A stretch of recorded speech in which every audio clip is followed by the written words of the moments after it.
Of all climate change के अंदर climate देखते हैं, क्लाइमेट होता क्या है। तो एक लंबे समय तक किसी निश्चित एरिया में रहने वाले वेदर की कंडीशन को क्लाइमेट चेंज कहा जाता है, और ये अप्रोक्सीमेट 30 ईयर तक मेजर किया जाता है किसी एरिया में, जब उसका क्लाइमेट डिसाइड होता है कि भाई इस जगह का ऐसा क्लाइमेट है। अब क्लाइमेट चेंज इस एरा में सबसे ज़्यादा वाइग्रसली क्यों हो रहे हैं, तो उसके नेचुरल कॉजेस भी हैं और बेसिकली ह्यूमन कॉजेस भी हैं, यानी कि प्राकृतिक कारण भी हैं और मानवीय कारण भी हैं। प्राकृतिक कारण जैसे कि सोलर वेरिएशन हो सकता है, और बेसिकली वॉल्केनिक इरप्शन हो सकता है, टेक्टोनिक प्लेट्स का डिस्प्लेसमेंट हो सकता है। लेकिन अभी जो सबसे ज़्यादा रीजनली टेम्परेचर बढ़ रहा है उसका रीजन ह्यूमन एक्टिविटीज़ है। अगर अपन को ह्यूमन एक्टिविटीज से टेम्परेचर के बारे में समझना है तो सबसे पहले अपन ग्रीन हाउस इफेक्ट समझते हैं कि ग्रीन हाउस इफेक्ट है क्या। तो ग्रीन हाउस इफेक्ट के अंदर बेसिकली क्या है कि अपनी अर्थ के आसपास जो एटमॉस्फेयर है, एयर ने जो बेसिकली कवर कर रखा है, उसमें एक लेयर CO2 की होती है जो कि चारों तरफ से पृथ्वी को कवर करके घेरे हुए हैं। वो CO2 की बेसिकली एक प्रॉपर्टी होती है कि सूर्य से आने वाली रेडिएशन को वो अर्थ के एटमॉस्फेयर में ट्रैप कर देती है, और वो रेडिएशन काफ़ी समय तक अर्थ के एटमॉस्फेयर और सरफेस के बीच में ही अटकी हुई रहती है, जिससे उसका टेम्परेचर मेंटेन्ड रहता है।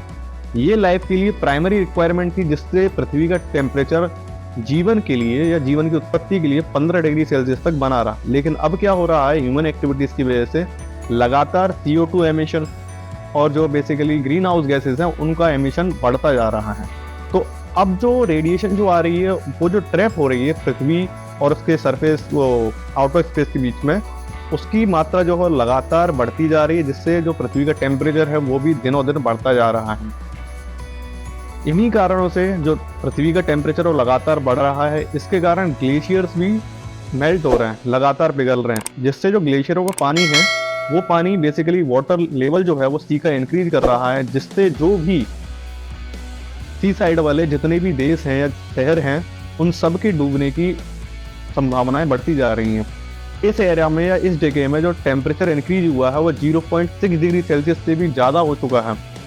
बेसिकली एक रिसर्च के अकॉर्डिंग देखा जाए तो 1.5 डिग्री सेल्सियस टेम्परेचर तक पृथ्वी का बढ़ना अच्छा है, क्योंकि इससे जो पोलर रीजन है या पोलर रीजन के पास वाले जो क्षेत्र हैं उनमें जो प्रोडक्शन है वो काफ़ी हद तक ग्रो होगा। यानी कि कहने का सिंपली मतलब कि हम वहाँ पर भी जो ग्रीन हाउस बना के अपन जो खेती वगैरह करते हैं वो डायरेक्टली कर सकते हैं, लेकिन इसका सबसे ज़्यादा प्रभाव जो है वो उस वाले एरिया में पड़ेगा जहाँ पर इक्वेटर लाइन है। इक्वेटर लाइन पे बेसिकली सबसे ज़्यादा टेम्परेचर होता है, क्योंकि वो सूर्य के सबसे बीच में फ्रंट पे आती है।